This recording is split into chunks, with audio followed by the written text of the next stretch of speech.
Berikutnya Sobat Solopos, kali ini kita ajakin Sobat Solopos untuk bersama di bincang spesial bareng Bea Cukai Surakarta ya. Satu tema sudah kita siapkan, masih bareng saya Ika Wibowo, tapi saya nggak sendirian, ada dua narasumber nanti dari Bea Cukai yang kita ajak bahas tentang milenial dan jejak rokok ilegal di Indonesia. Mas Dion Chandra, Humas Bea Cukai Surakarta. Mas Dion, pagi. Selamat pagi Mbak Ika. Sehat kabarnya? Sehat selalu. Long time no see. Iya, udah Yeah. lama nih. Dan juga yang kedua ada Mbak Dita Kristiani, Humas Bea Cukai Surakarta juga. Mbak Dita, apa kabar? Baik, terima kasih Mbak Ika. First time kita ketemu Mbak Iya, Dita. pertama kali ini. Pertama kali, seger ya. Iya. Dari kantor teman-teman? Jadi kantor Mbak. Ya, deket banget soalnya ya perjalanan. Dan pagi ini kita akan ngebahas tentang milenial dan jejak rokok ilegal di Indonesia.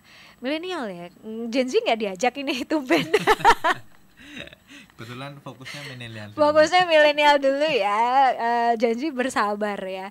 Ini kalau ngomongin tentang rokok ilegal dan juga cara membedakannya, sebenarnya ini udah pernah kita bahas ya Mas Dion dan juga Mbak Dita ya, beberapa kali gitu. Tapi memang perlu untuk kita bahas, perlu kita remind terus, biar apa? Biar masyarakat selalu ingat gitu, selalu bisa berkontribusi sehingga jangan sampai salah pilih. Benar gitu. sekali. Kita ingetin lagi tentang rokok ilegal dan cara bedainya Mas Dion. Ya, jadi begini Mbak, kita tetap mengingatkan masyarakat tentunya, terutama masyarakat Solo dan Solo Raya, Sukoharjo tentunya, karena kita hari ini berkolaborasi dengan pemerintah daerah Sukoharjo Mbak, Oke. untuk menyelenggarakan sosialisasi rokok ilegal melalui media elektronik. Ya, tentunya Bea Cukai dalam beberapa tahun ini sering sekali menggaungkan ke jargon kita, rokok ilegal, yang dimana program tersebut memang untuk memberantas rokok ilegal. Nah, melalui kegiatan sosialisasi ini, kita ini merupakan salah satu perwujudan dari tugas dan fungsi kita sebagai community protector tentunya. Nah, di dalam community protector ini adalah untuk melindungi masyarakat tentunya dari peredaran barang kena cukai ilegal yang memang resiko kandungan bahan-bahannya itu banyak yang tidak jelas Mbak, seperti itu. Nah, kemudian kita juga Bea Cukai sebagai revenue collector melindungi dan mengoptimalkan hak-hak penerimaan negara. Nah, di sini nih yang menarik Mbak. Jadi masyarakat tentu sudah banyak yang mengenal rokok legal. Namun nggak bisa nih memisahkan antara ini legal apa enggak sih, yang penting murah ah. Nah, itu yang memang banyak terjadi di masyarakat. Jadi maunya murah tapi dapatnya enak, bagus maunya murah enak tapi istilahnya nggak tahu yang mana nih ciri-cirinya, seperti itu. Nah, yang pertama kita kenalkan, memang ada yang namanya modus dengan rokok dengan tanpa pita cukai atau rokok polos. Jadi rokok polos ini memang banyak sekali, sekitar 80% yang beredar di masyarakat. Nah, mereknya macam-macam, ada yang mirip-mirip dengan merek-merek terkenal, seperti itu. Kemudian juga ciri-cirinya gampang sekali, harganya murah, 20 batang itu bisa cuma dijual 10.000. Padahal seharusnya kalau rokok filter itu kalau dijual di lapangan itu 30 ribuan lebih.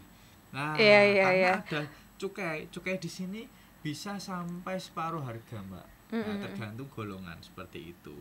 Nah, makanya dari ini masyarakat untuk mengecek, untuk melihat rokok ini ilegal enggaknya bisa dilihat terkait pitanya. Sudah ada penempelan pita cukai atau tidak. Karena apa? Karena kalau kita tidak jeli, yang rugi adalah masyarakat sendiri. Nah, tentunya rokok tersebut itu kalaupun tidak ada pita cukainya, kita tidak bisa menjamin kualitasnya, seperti itu. Apakah itu sudah kadaluarsa, menggunakan bahan-bahan terlarang, itu kan kita tidak tahu.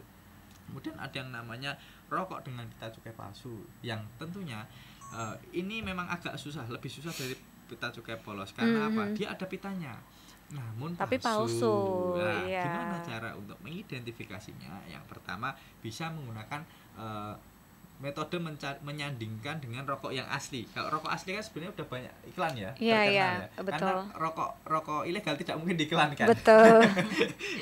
Jadi memang rokok-rokok terkenal itu disandingkan, kita lihat pitanya, itu secara ketajamannya beda, secara bahan pitanya beda, dan menggunakan sinar UV kalau kita sorot. Apabila rokok tersebut rokok asli, itu pitanya akan menyerap sinar. Tapi kalau dengan pita cukai yang memang palsu itu akan memantul sinarnya. Seperti itu. Itu Oh, indikatornya iya. seperti itu, Mbak. Kemudian secara ini tes menggunakan air. Misalkan kalau pita cukai asli kena air itu ya nggak langsung luntur. Tapi kalau yang tadi kan kebiasaan banyak pakai kertas-kertas biasa Iya, lah ya, iya, iya. HVS. Nah, itu kena air tuh udah luntur. Oke, berarti Iya. paling mudah sebenarnya tesnya pakai air ya. Ya, kalau memang itu dalam kan ada grade-grade-nya juga. Ada yang memang sangat mirip sekali kena air Oh dan ya, luntur ada juga. sebegitunya Cuman, dimiripkan. ya, cuman kan ya mereka pasti mikir untung-untungan, Mbak. Jadi membuat pita cukai itu juga ya kalau Pakai modal ya. modal kalau semakin bagus kan semakin mahal. Mereka Betul. kan ingin cuman Betul, paling betul. kebanyakan di lapangan kita temukan ya cuman kayak scan-scanan seperti itu. Ya, kemudian juga bisa dilihat hologramnya. Hologramnya yang memang real dan asli itu ada logo Kementerian Keuangan, logo Bea Cukai seperti itu. Kalau yang memang palsu biasanya logonya hologram cuman gambar keling-keling aja, nggak ada gambarnya seperti itu, karena itu mudah untuk ditempelkan. Kemudian ada lagi dengan namanya pita cukai salah peruntukan. Lah, kenapa kita bicara tentang salah peruntukan? Karena gini, namanya rokok itu kan ada yang namanya beberapa kategori. Iya, Kategori pertama adalah sigaret kretek mesin, ada lagi namanya sigaret kretek tangan. Yang tentunya kalau kretek tangan itu dilinting oleh pekerja atau karyawan dan menyerap tenaga kerja di sini. Sehingga secara kebijakan Bea Cukai akan memberikan tarif yang lebih murah karena Iya, tidak mungkin kita samakan yang satunya pakai mesin dengan pakai orang. Ya tentunya akan menyerap tenaga kerja yang pakai orang. Betul. Nah, pada saat penempelan rokoknya itu bisa dibedakan. Jadi pada saat filter itu ditempel pitanya itu kayak perangko, Mbak, kotak kecil. Nah, yang kretek itu panjang dan juga itu meliputi sisinya dari rokok kretek. Nah, biasanya modusnya adalah menempelkan pita cukai kretek ke metode yang difilter, jadi lebih murah seperti itu namanya salah peruntukan. Karena apa? Di situ dia bisa menghemat. Nah, yang pertama biaya buruh karyawan dan juga bisa menghemat biaya membeli pita cukainya seperti itu. Kemudian juga ada lagi yang namanya pita cukai bekas, yang dimana pita cukai bekas ini modusnya banyak di lapangan kita bisa lihat.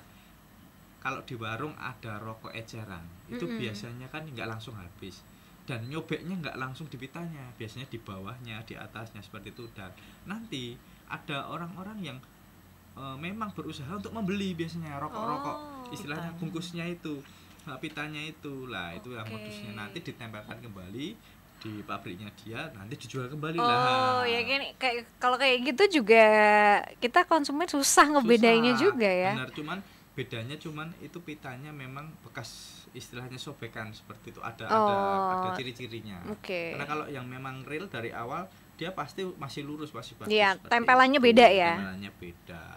Kemudian yang terakhir ada namanya rokok yang salah personalisasi. Jadi setiap pabrik rokok yang golongan 3 atau golongan yang lokal itu biasanya ada personalisasinya. Jadi di pitanya tersebut ada indikator nomornya atau kodenya. Lah, kode ini memiliki salah satu misalkan pabrik. Nah, pabrik tersebut memiliki kode masing-masing. Jadi kalau sampai tertukar, wah itu ada permainan di sini. Gitu Mbak. Oke, jadi kita yang mesti harus belajar sebenarnya ya untuk tahu ciri-ciri rokok ilegal ini seperti apa, biar jangan sampai ini kita salah beli gitu. Karena ya di beberapa case sulit untuk dibedakan ya.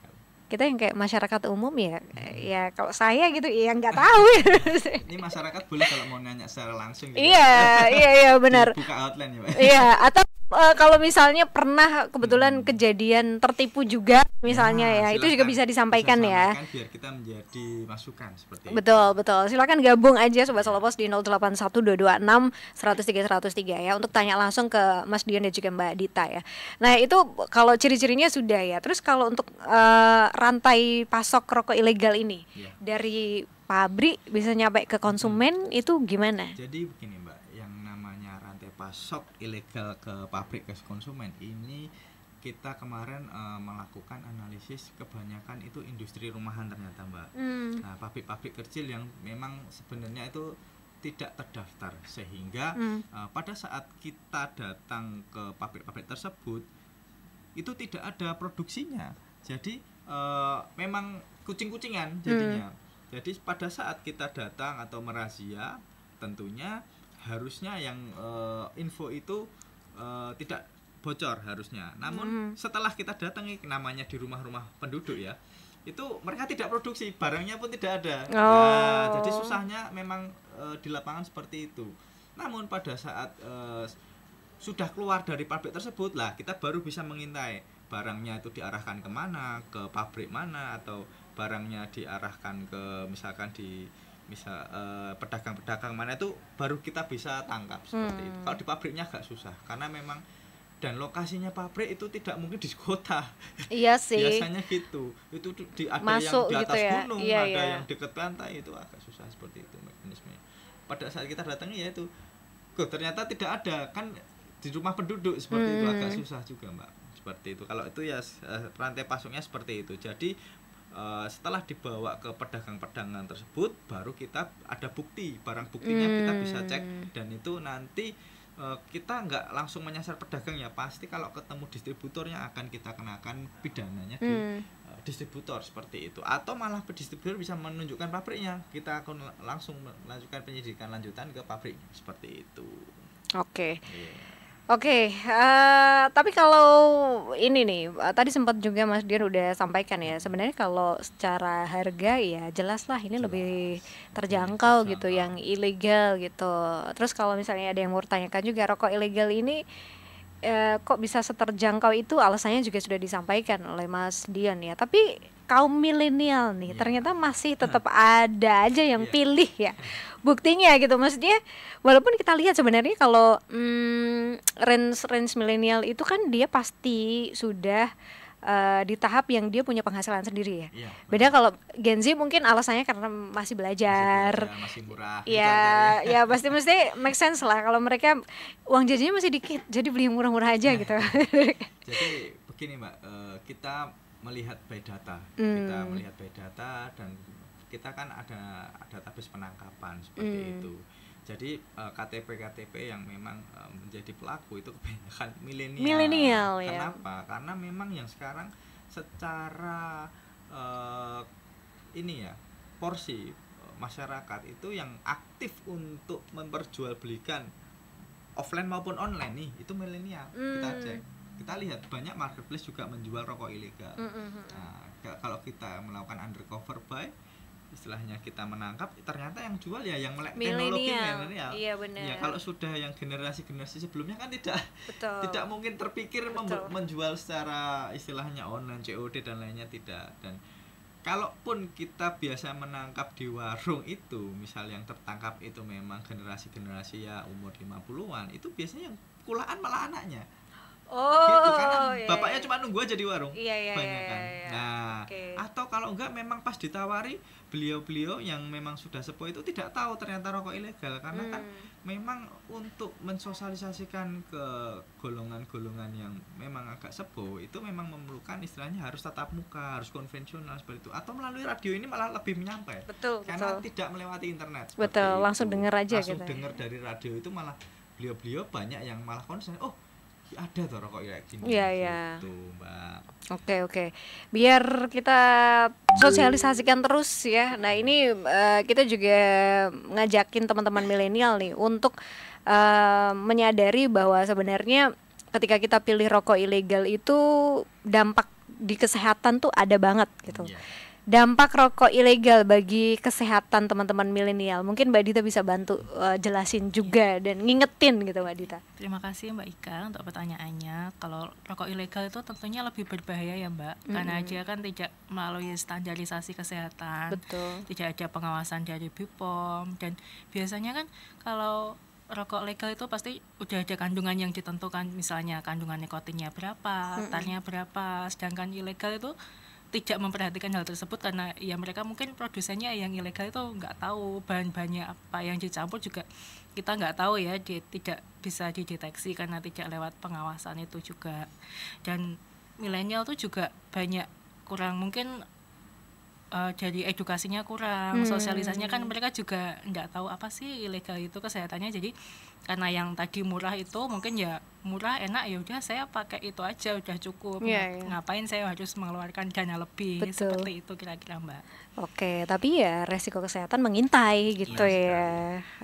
Karena memang berbagai dampaknya lebih besar pastinya. Oke, nanti kita lanjutkan lagi obrolan kita. Kita masih punya sesi-sesi berikutnya juga, dan Sobat Selopos yang mau tanya di 081226103103, jangan lupa ya, udah kita buka. Sobat Selopos bisa manfaatkan di kebersamaan kita di Bincang Spesial barang Bea Cukai Surakarta.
Kembali Anda ikuti Bincang Spesial.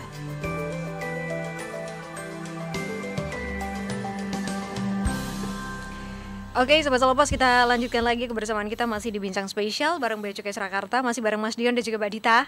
Kita masih membahas tentang milenial dan jejak rokok ilegal di Indonesia. Jangan lupa WhatsApp-nya masih kita buka ya, Sobat Solopas, di 081226 103 103. Mas Dion, Mbak Dita, lanjut ya. Kali ini coba kita ngelihat juga peran dari pemerintah ya untuk mengatasi rokok ilegal. Sejauh mana sebenarnya pemerintah ini terus mengkampanyekan gerakan ilegal. anti rokok ilegal. Jadi gini Mbak, kita pemerintah ini kan ada namanya dana DBHJHT ya, dana bagi hasil cukai hasil tembakau, yang dimana dana ini memang 10%-nya itu digunakan untuk penegakan hukum. Ya, penegakan hukum di sini juga terbagi atas 60% dananya untuk pengawasan dan 40% untuk sosialisasi. Nah, untuk yang seperti sosialisasi ya termasuk pada hari ini kita melalui sosialisasi dengan media elektronik. Kemudian kita juga ada sosialisasi melalui media cetak seperti baliho, koran, seperti itu kita ada. Kemudian ada juga melalui media jaringan, Mbak. Media jaringan di sini tentunya IG, YouTube, seperti itu. Jadi memang semua lini kita coba seperti itu, karena kita tahu secara kondisi lapangan itu ya kalau kita cetak aja, baliho aja kan nggak ada penjelasan. Betul. Kan cuma sekilas aja. Nah, untuk penjelasan lebih lanjutnya kita menggunakan media elektronik tadi. Seperti hari ini kita menyasar yang mungkin di pelosok-pelosok nih, yang memang tidak istilahnya sering melihat internet. Namun secara jaringan pun kita juga menyasar. Ada namanya podcast, kita dengan Solo Pos bekerja sama juga. Kita ada podcast DBHJHT rokok ilegal itu ada. Kemudian terkait kebijakan dalam mengatasi rokok dalam hal pengawasan, kita bekerja sama dengan Satpol PP juga. Dalam hal ini kita di Satpol PP Sukoharjo, yang dimana Satpol PP akan membuat namanya operasi bersama, yang dimana komponennya ada bea cukai, ada aparat-aparat penegak hukum lain, yang dimana itu nanti menyasar area Sukoharjo, Mbak. Nah, pada saat hari biasa itu nanti Satpol akan mengeluarkan pengumpulan informasi dulu. Ya, nanti pengumpulan informasi dulu. Apabila nanti memang disinyalir ada informasi dari masyarakat, misalkan ada rokok ilegal, baru kita tindak lanjuti menggunakan operasi bersama. Yang dimana kalau operasi bersama biasa ada nanti ketemu rokok ilegalnya, kita akan mengenakan denda sanksi administrasi 3 kali nilai cukai dari rokok ilegal yang ditemukan, seperti itu. Namun itu bersifat pengajuan dari pelaku. Misalkan pelaku tidak mau didenda, mau pidana aja juga bisa, seperti itu kan, itu pilihan namanya pengajuan. Namun biasanya pada milih didenda aja, soalnya dendanya lebih istilahnya terjangkau. Karena kalau pidana itu memang prosesnya lama, Mbak. Karena defaultnya itu pidana. Di pasal 54 itu Undang-Undang Cukai nomor 39 tahun 2007 itu memang semua yang mengedarkan, menjual, membeli itu terkena pidana. Pidananya 1 sampai 5 tahun, 2 sampai 10 kali nilai cukai. Nah, tentunya kan nggak mau nih, Mbak, wah dipidana langsung gitu. Saya baru sekali, Pak. Nah, itu gimana ya? Oke, ada PMK yang terbaru 237 itu memberikan kompensasi, ya sudah didenda 3 kali nilai cukai yang memang rokoknya ilegal, seperti itu. Biasanya satu slop ya terkena antara 300-400 ribu, seperti itu, Mbak. Tergantung dia berapa. Iya, berapa menjualnya. Cuman untuk tidak diulangi kembali, Mbak. Karena apa? Kalau nanti diulangi kembali, tidak akan istilahnya belum tentu bisa diterima permohonannya, kan dia mengajukan ulang pasti kan. Pasti bisa saja kita langsung melakukan penyidikan, berarti ini sudah bukan lagi untuk yang pertama, berarti sudah sindikat, seperti itu. Udah distributor nih berarti, kayak gitu. Emang harus urusannya ranah hukum gitu ya. Tadi sempat juga Mas Dion sudah cerita bahwa memang kebanyakan yang terlibat di dalamnya itu generasi milenial, karena mereka juga yang udah lebih melek digital ya, sehingga kayak distribusinya udah lebih cepat gitu, menggunakan teknologi gitu ya, sosial media dan sebagainya. Nah, gimana sih generasi milenial ini kok bisa terlibat sedemikian rupa gitu. Kalau di lapangan gitu memang fakta yang ditemukan tuh kayak gimana gitu. Jadi memang beberapa kali kita melakukan penindakan itu ya yang aktif berperan distributor, menjadi penjual, kemudian ada juga yang menjadi istilahnya melinting untuk dijual belikan itu ya secara data memang lebih banyak dari milenial karena memang saat ini mungkin milenial di antara umurnya ya 30 tahunan ya 30-40 tahunan sehingga memang di masa-masa produktif yang dimana memerlukan memang pekerjaan seperti itu mungkin karena mungkin melihat adanya peluang di rokok ini ya mungkin mengambil peluang tersebut. Namun peluangnya yang salah, harusnya malah kalau misal distributornya rokok legal itu malah untung seperti itu. Iya, kalau sebenarnya ini ada substitusi Mbak. Kalau daripada milih rokok ilegal, mending menjual aja rokok legal tapi murah yang UMKM sekarang. Kita juga ada pabrik rokok yang memang lokal Solo yang itu harganya bisa bersaing dengan rokok ilegal. Nah, harusnya malah kalau ingin nih pengen jualan rokok nih, jualan itu aja. Karena harganya juga masih 10 ribuan, 15 ribuan gitu masih terjangkau. Iya. Ya. Tinggal ini aja ya, maksudnya pilihan aja disesuaikan gitu ya. Pilihannya disesuaikan. Oke. Dan pastinya ketika tanya ke milenial nih pandangan mereka beragam ya. Bukan berarti sebenarnya ketika kita bicara yang terlibat di dalamnya kebanyakan milenial untuk rokok ilegal ini bukan berarti yang legal pun nggak ada ya. Tetap mereka-mereka yang milenial dan ada udah juga, aware pun juga ada banyak. Jadi kita melihat segmentasi lagi. Kalau kita melihat di daerah kota milenial malah melek sekali. Dia malah yang di daerah kota malah kalau ditawarin rokok ilegal malah nggak mau kadang. Loh aku bisa beli kok. Bisa beli yang legal kok. Lebih enak rasanya ya, lebih mengutamakan kualitas ya. Mungkin milenial yang mungkin ya di daerah tidak di kota besar, mungkin itu yang istilahnya kelompok misalkan menengah ke bawah atau seperti apa itu yang mungkin lebih banyak istilahnya untuk mengkonsumsi malah konsumsi ya. Dari awalnya mengkonsumsi rokok ilegal jadi jualan biasanya. Itu biasanya seperti itu metodenya kita melihat dari memang dari habit yang kita lakukan survei seperti itu Mbak. Oke. Tapi kalau untuk menekankan lagi ya, ini kan ada dampak sebenarnya, dampak ekonomi dan juga dampak sosial selain dampak kesehatan ya dari rokok ilegal ini. Mungkin bisa diingatkan lagi nih Sobat Solopos akan dampak yang mengintai Mbak Dita. Ya, terima kasih Mbak. Kalau untuk dampak rokok ilegal itu ada 3 sebetulnya deh, di kesehatan, ekonomi dan sosial. Nah, kalau untuk kesehatan itu rokok ilegal kan seringkali dia tidak memenuhi standar kesehatan. Dia mengandung zat berbahaya dan potensi untuk resiko kesehatannya tuh lebih tinggi karena tadi itu kan dia tidak melalui pengawasan BPOM terhadap zat-zat yang ditambahkan ke dalamnya. Nah, itu juga rokok ilegal bisa pengaruh ke kesehatan untuk yang perokok aktif maupun pasif tuh juga bisa kena yang misalnya yang kena asapnya. Betul. Misalnya bapak-bapak merokok yang di dekat ibu hamil atau anaknya itu juga ada dampaknya seperti itu. Sedangkan di bidang ekonomi, peredaran rokok ilegal itu merugikan negara karena dia tidak membayar cukai yang merupakan salah satu penerimaan negara yang besar.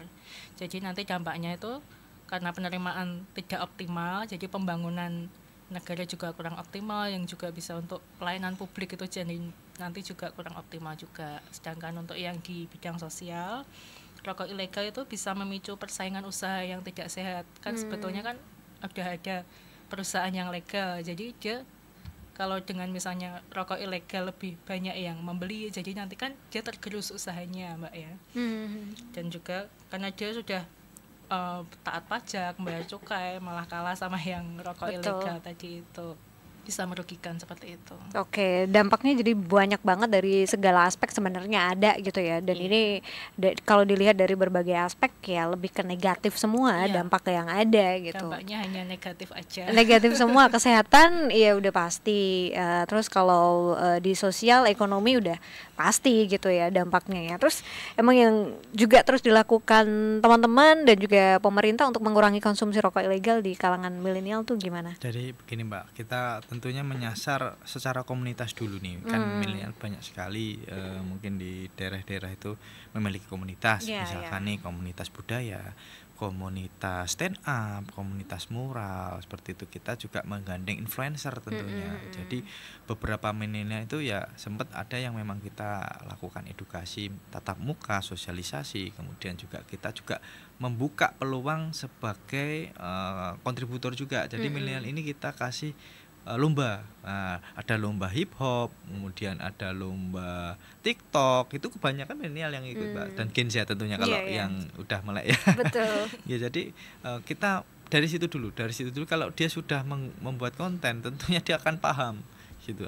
Kita harapan kita akan paham dan juga yang merepost banyak seperti itu. Dan juga tentunya secara edukasi sudah kita lakukan, kemudian kita juga secara pengurangan rokok ilegal juga kita laksanakan. Jadi yang memang di awal tadi milenial kan pasti memiliki istilahnya grup-grup WA, grup apa, banyak sekali lah.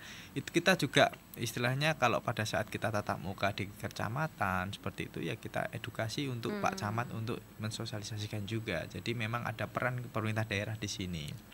Dan tentunya kepada pedagang pun juga gitu, biasanya sekali kena itu udah kapok. Wah mahal Pak, nggak lagi lah menjualan seperti itulah. Itu pun biasanya dia akan gedok tular ke temennya. Sing wingi mbok tawake aku anu lho kena denda, awas lho kowe iku bahaya ya. Gitu-gitu ada yang itu kayak gitu, jadi merembet rantai yang memang itu efektif kalau menurut kami seperti itu. Oke.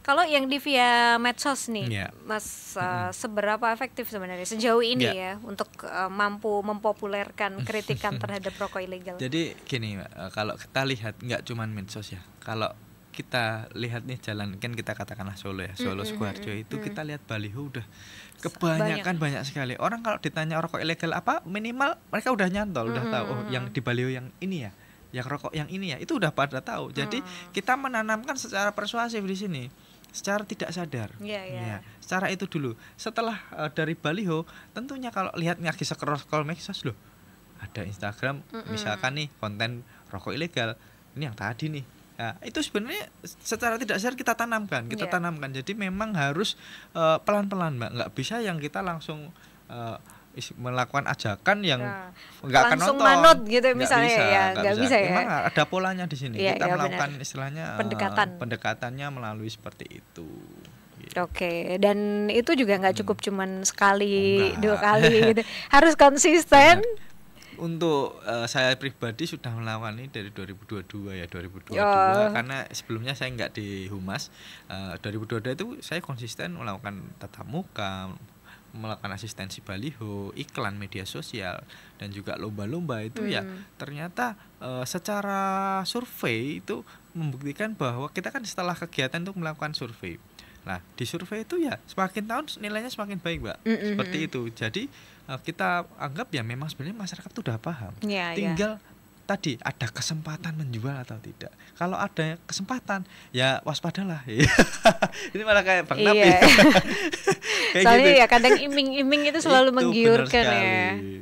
Jadi memang yang banyak ketangkep ya sebenarnya ada yang sudah mengetahui rokok ilegal, cuman alah apa sih sanksinya ya gitu loh. Jadi mereka cuman paham separuh-separuh, paham ciri-ciri tapi tidak tahu tentang akibat hukum. Makanya tahun ini kita tegakkan di Perda dan juga di ini secara hukum itu lebih mengena. 60% kita maksimalkan dana untuk penegakan hukum, untuk operasi seperti itu. Oke, kita jeda lagi. Nanti masih ada satu sesi lagi ya untuk melanjutkan obrolan kita, Mas Dian dan Mbak Dita. Untuk sobat-sobat yang mau nanya juga masih ada satu sesi di 081226 103 103.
Kembali Anda ikuti Bincang Spesial.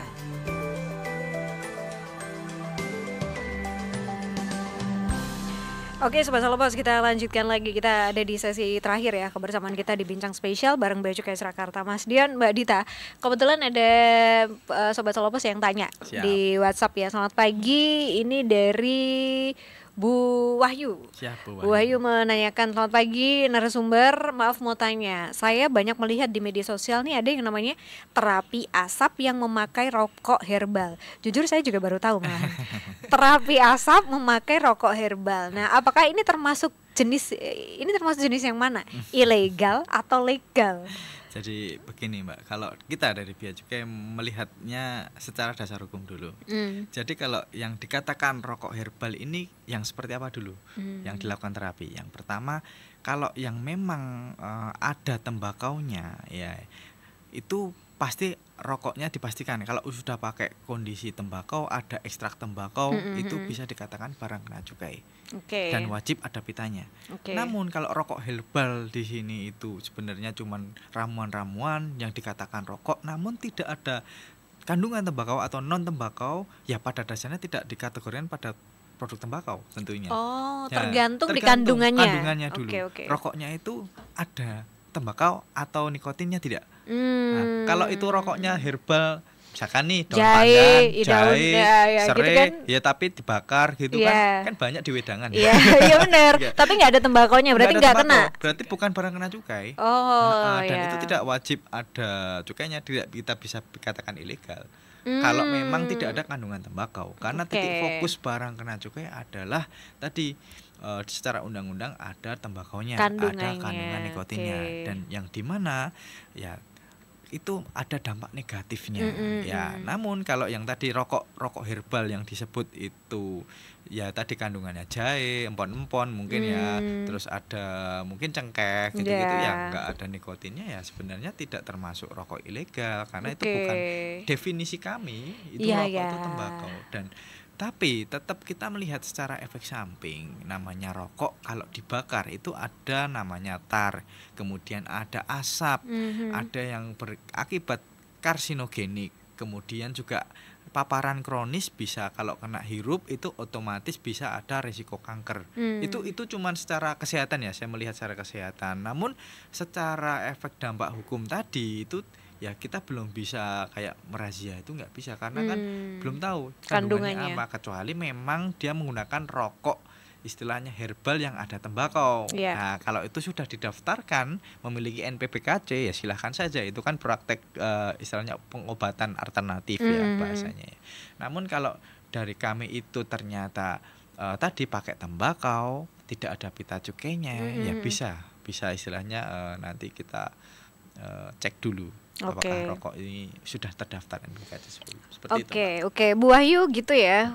Karena Bu Wahyu ini juga cuman melihat dari medsosnya kan, secara otomatis nggak bisa ngerti di dalam kandungannya ini apa ya. Tapi kalau toh itu Wandi terjadi sama kita, kita bisa buka nih, lihat kita dapat misalnya ini loh rokok herbal. Kita takut, wah ini legal apa itu ilegal? Kayak gini Mbak, kayak vape ya. Vape itu terkena cukai dikarenakan ada hasil ekstraksi tembakau. Liquidnya, cuman kalau liquidnya tidak ada hasil tembakaunya, cuman kayak sirup dikasih dikasih air ya, alkohol seperti itu ya tidak kita katakan barang kena cukai. Itu dijual, nggak usah dijual, diracik sendiri pun nggak masalah. Cuman kan memang kalau kaitan kandungan dan lainnya itu udah urusan BPOM ya, kalau misalnya untuk diedarkan ya. Tapi kalau bea cukai kalau tidak ada ekstrak tembakaunya yang mengakibatkan kecanduan, tentunya itu tidak masuk di undang-undang kami. Oke, gitu ya, sudah sangat jelas gitu ya untuk kita bisa membedakan ya. Oke, sebelum kita tutup ya, pesan yang mau disampaikan untuk teman-teman terutama untuk segmentasi milenial nih tentang rokok ilegal. Mas Dian dulu. Pada sobat milenial tetap kita gaungkan, misalkan ada yang menawarkan rokok-rokok yang memang tidak jelas kandungannya ataupun tidak ada pita cukai maupun rokok-rokok dengan pita cukai bekas, ya bisa dilaporkan ke Bea Cukai di Instagram @beacukai_surakarta tentunya, dan juga di nomor HP 0896 80 50 ribu ya Mbak ya. Kemudian juga misalkan milenial memiliki misal nih pengen, biasanya kan jiwa bisnisnya tinggi, ingin menjual rokok tapi pengen yang legal nih gimana? Nah, bisa datang ke Bea Cukai Surakarta. Kita kasih edukasi serta solusi gimana caranya jenengan bisa jualan rokok dengan legal. Tentunya gratis. Itu tinggal paling nanti yang pertama syaratnya adalah mengajukan NIB dulu. NIB ke mall pelayanan publik setempat di kabupaten masing-masing. Kemudian nanti kalau sudah selesai menyiapkan tempat 200 meter persegi dan yang nanti untuk istilahnya produksi pabriknya. Nanti langsung ke kantor kita lakukan peninjauan lapangan seperti itu, Mbak. Oke, konsultasi dulu. Benar gitu ya, sekali. Dan ini nggak apa-apa gitu, gratis ya, nggak berbayar sama sekali. Oke, Mbak Dita ada tambahan, Mbak Dita? Iya, buat closing statement aja ya Mbak ya. Dalam setiap momen bersejarah bangsa ini selalu ada andil besar dari generasi muda maupun milenial itu. Untuk itu, mari kita berikan kontribusi nyata dalam menjaga keluarga, lingkungan, dan kota tercinta Solo Raya maupun Sukoharjo dari peredaran rokok ilegal. Percayalah bahwa setiap langkah kecil yang kita akan memberikan dampak besar bagi masa depan bangsa. Terima kasih dan sampai jumpa di siaran radio berikutnya. Oke, baik. Mbak Dita terima kasih, Mas Dion terima kasih banyak. Ya, sama-sama. Nyadarin kita lagi pokoknya akan bahaya rokok ilegal ya. Jangan coba-coba, secara hukum kena, kesehatan kena ya, dampak lebih luas ya ke sosial ekonomi gitu pastinya. Baik, thank you Mas Dion, Mbak Dita. Salam juga untuk teman-teman, tetap sehat selalu ya, karena kayaknya agendanya juga lumayan padat banyak ya. Selamat siang, sampai jumpa. Oke, Sobat Salopos, terima kasih banyak untuk yang sudah stay tune bareng kita. Demikian tadi untuk kebersamaan kita di Bincang Spesial bareng Bea Cukai Surakarta. Kita akhiri sampai di sini ya Sobat Salopos. Saya Ika Wibowo juga sekaligus undur diri. Habis ini musik asik menemani Sobat Salopos hingga jelang jam 12 waktu Indonesia Barat. Selamat siang, sampai jumpa.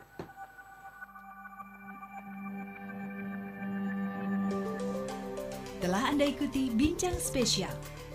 Kita berjumpa lagi di waktu mendatang.